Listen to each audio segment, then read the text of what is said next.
Hi there. So in this third video, we're going to be doing a homework problem from the homework assignment 4.4, and this is number 3. So how this goes, and this is on Webassign, is let capital X denote data transfer time in milliseconds in a grid computer system. Okay, so this is a random variable. And suppose that capital X has a gamma distribution with mean 37.5 and standard deviation 21.6. So the first question is, what are the values alpha and beta in this gamma distribution? So we'll need to know these things. Well, we can use the fact, so from the problem, mu, which is our expectation value of our random variable, we know is alpha times beta from the previous video, and sigma, which is, or sigma squared, sorry, which is the variance of x, is then equal to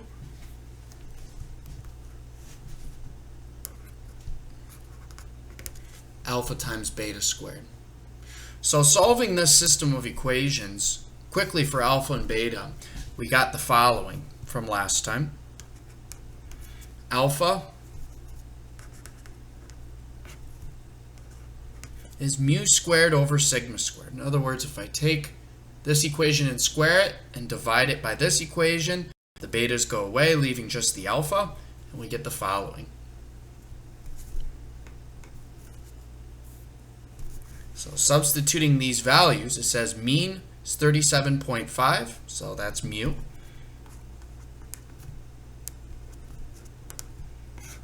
Divided by sigma squared.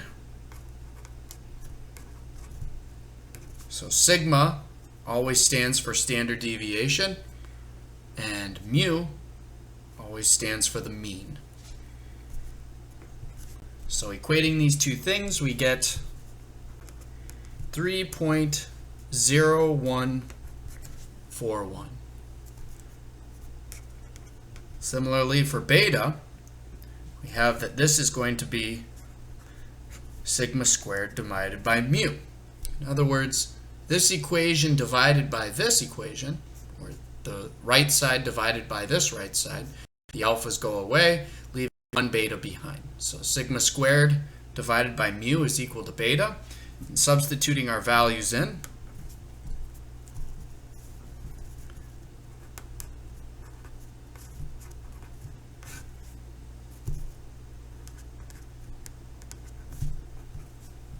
we end up with the number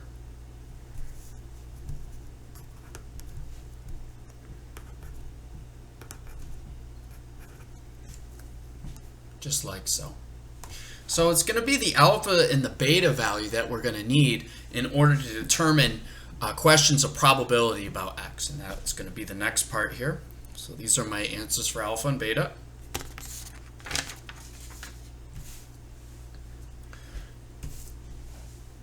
What is the probability that the data transfer time exceeds 53 milliseconds? Okay. So how does this one go? In terms of our random variable x, this has the following. What is the probability that capital X is bigger than or equal to 53? So the idea with these problems with gamma distribution is to use the incomplete gamma function table. So that's in terms of a CDF. So we don't want a probability of capital X bigger or equal to something. We want it less than or equal to something. So therefore, by definition of complements, this is 1 minus the probability that X is strictly less than 53. Now, for a continuous random variable,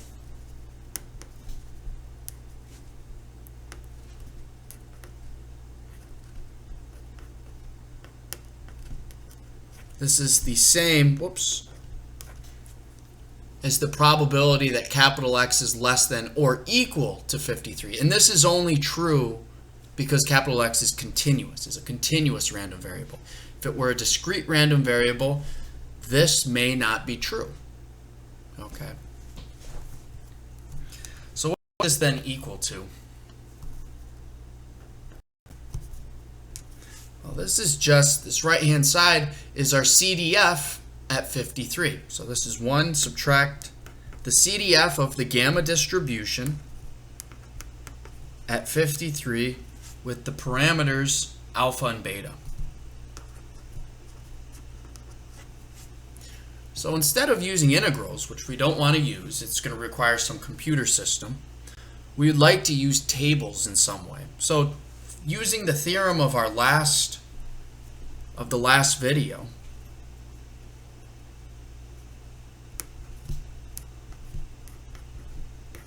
this is the same as capital F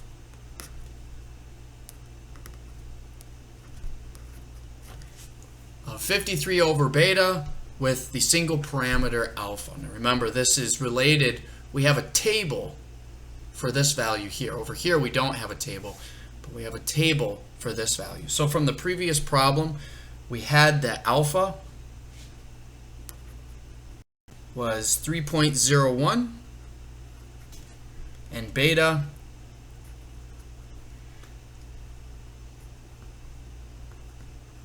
$12.44. So I'm not using beyond 2 decimals here. You can use more decimals if you'd like, but it turns out that our gamma distribution table, the distribution table for the incomplete gamma function, is only going to have integer values for alpha.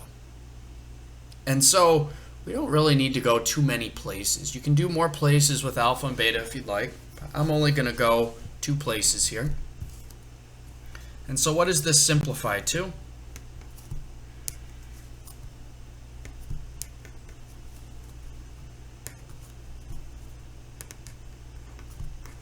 $4.26. So that is 53 over beta is 4.26, only to 2 decimal places. And with alpha, 3.01. So we're going to look at how to use a table to get this answer. So now we just read off a number from the table, but it turns out that the values of our table are going to have different values for x and alpha, and those values will be integer values. So for us, we're going to do the standard way of rounding. So this is approximately 1 minus, so 4.26 is closest to 4, and 3.01 is very close to 3. So we lucked out on the second parameter, just like so. So how can we use the table to figure this out? Capital F of 4, comma 3. So pulling up your table, it'll look like the following. Let's see if I can zoom in a little bit.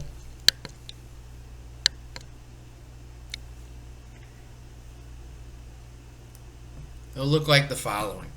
So this is the incomplete gamma function. So capital F, let's zoom in just a little more, see what happens. Oh, that's too much. So we'll just stay right here. Maybe refocus. There we go. So that's the best we can do. This is out of the textbook, and you get this in the appendix on Webassign. So that little hyperlink there. And so this is given just by the following. So this is what we have: our x value and our alpha values. So for here, we're looking for x value is equal to 4 and alpha value is equal to 3. So the top reads the alpha values. So let me see if I can just drop this just a little bit so you can see. Okay. So we're looking for this value here, f of 4, semicolon 3. So that's our x value is 4 and our alpha value is 3. So going along the top, we go to alpha equals 3, and then corresponding to x equals 4, is 0.762. So that's the value that we're going to use.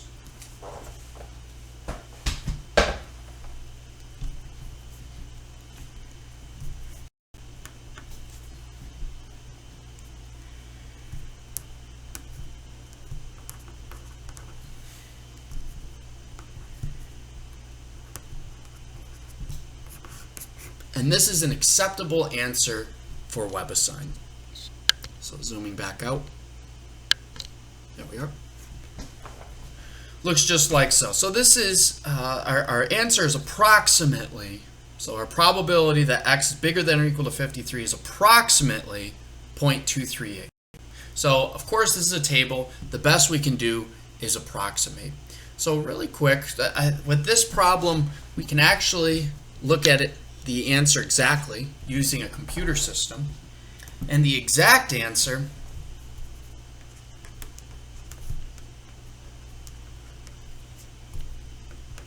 by definition is the integral going from 53 to infinity. In other words, all the possible values that capital X can take above 53, so that's the integral from 53 to infinity of the PDF. So that's of x with parameters alpha and beta, where alpha and beta are given like so. So in this expression, I actually used more exact values for alpha and beta to give us the exact number. And this turns out to be 0.2047 rounded to 4 decimal places. So we can see that we're quite a bit off. So this was just using rounding for the table. How can we get a more exact answer? So Webassign will actually accept such a boxed answer, but you can get a better answer using tables.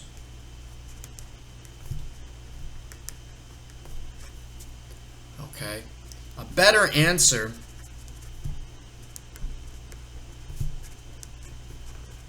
using our incomplete gamma function table. So how can we do that?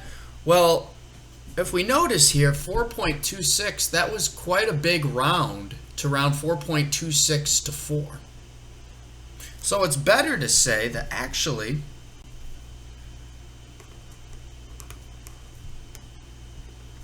.26 is approximately 4.25.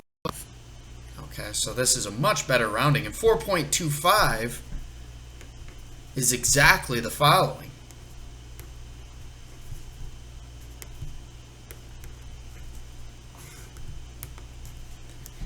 Okay, 3 times 4 plus 5 divided by 4. So where does that come from? The idea looks like the following. Here's 4 and here's 5. And 4.25 can be thought of as weighted 3 times close for every 3 steps.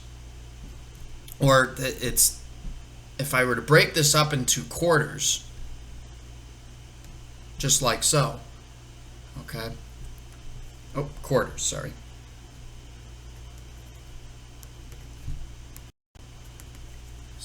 Not a very good picture now. But anyway, 4.25 is about here, 4.5, 4.75 is here. So a way to get this weight is that for every, the ratio is 3 to 1. Okay, the ratio is 3 to 1. So you can actually compute this to see that this is actually 4.25. Therefore,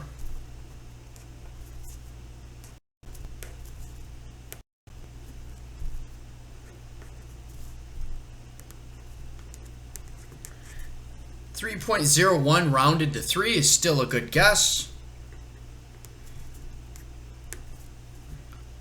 We can approximate this quantity here by the following. 3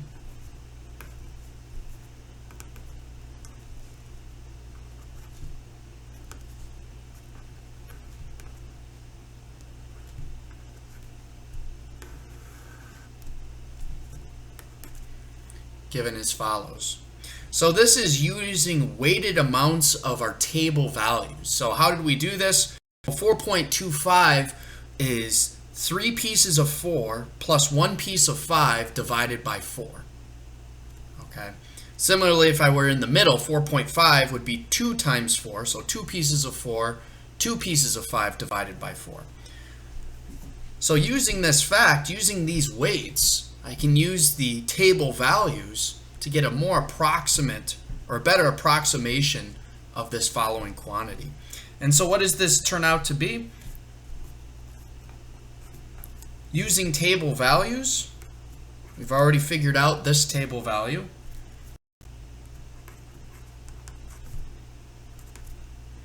Using this table value, turns out to be, or using the table to get this value, turns out to be 875.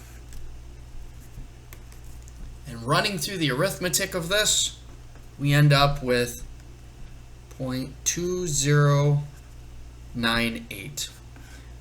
So now the table goes out to only 3 decimal places, but when you take different weights of table values, you could get more decimal places. So I believe it actually went out a little bit further than this. I've rounded to 4 places, and we can see that this is a much better approximation to the exact answer than that large rounding value did. And the reason is because we've approximated, instead of rounding 4.26 down to 4, we can round it to just 4.25 and use weighted values of the table. So either one of these answers for Webassign, this is preferable. For the exam, you won't be asked to do anything. I'll give you very good numbers for rounding or maybe even exactly. So this is quite a round. So, but Webassign's pretty forgiving. I've checked it. This number is an acceptable number to this problem, but so is this one, obviously, because it's better. It's much closer to the exact number. Okay. So that is part B.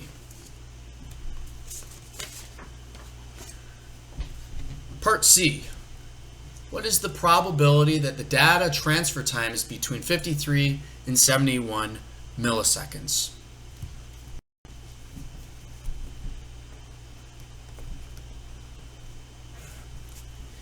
So the solution to this problem is that we set it up.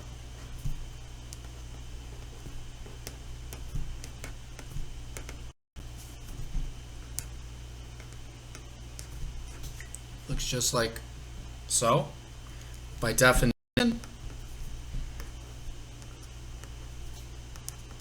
that's the integral from 53 to 71, or the area under our PDF over this interval.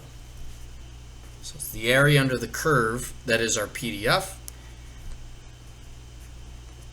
with parameters alpha and beta as follows. Okay, so using our fundamental theorem of calculus, that is just our CDF. Now remember, the derivative of the CDF is the PDF. So therefore, by the fundamental theorem of calculus, this is capital F of 71 with parameters still alpha and beta. Subtract the CDF evaluated at 53, again with the parameters alpha and beta. Using our theorem, because what we'd like to do is use the incomplete gamma function table in order to evaluate these values. So this is again f of 71 over beta with parameter alpha. Subtract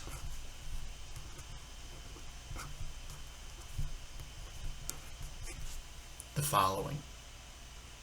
So recall, just to rewrite these again, for this problem we had found that alpha was 3.0141, beta is 12.4416. So I've written out 4 places here. Have a little more room.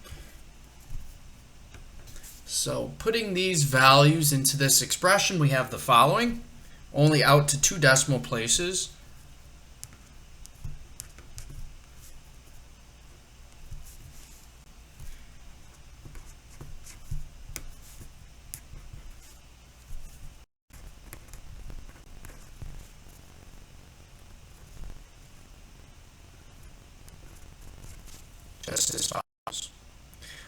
Okay, so we need to round these to integer values in order to use our table. So this is approximately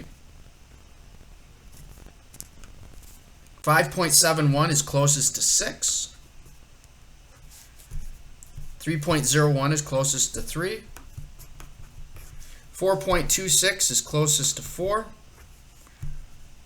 3.01 is closest to 3. Now again, these are pretty big rounds. You can use weighted amounts of the table if you want a more accurate answer, but Webassign is very happy if you just round. Unless you get 5.5, for example, then you'd want to use the weighted values of 6 and 4. Okay, so in this case, it's an easy round to 6, easy round to 4. And using tables, that is actually equal to 0.938 subtract 0.762, which is equal to 0.176. And we don't expect that to be a very good answer. It's good enough for Webassign, but we could get a more accurate. So in a real world situation, we would use a weighted amount. So I would use 7 pieces with the value 5 here. I'm sorry, 7 pieces with the value 6 here, and 3 pieces with the value 5 here to be a good approximation of 5.7. Similarly here, I would use 3 pieces of 4 and 1 piece of 5. So weighted amounts would definitely be the way to go, but 1.76 is preferable, or is acceptable. Now it turns out that the exact solution to this problem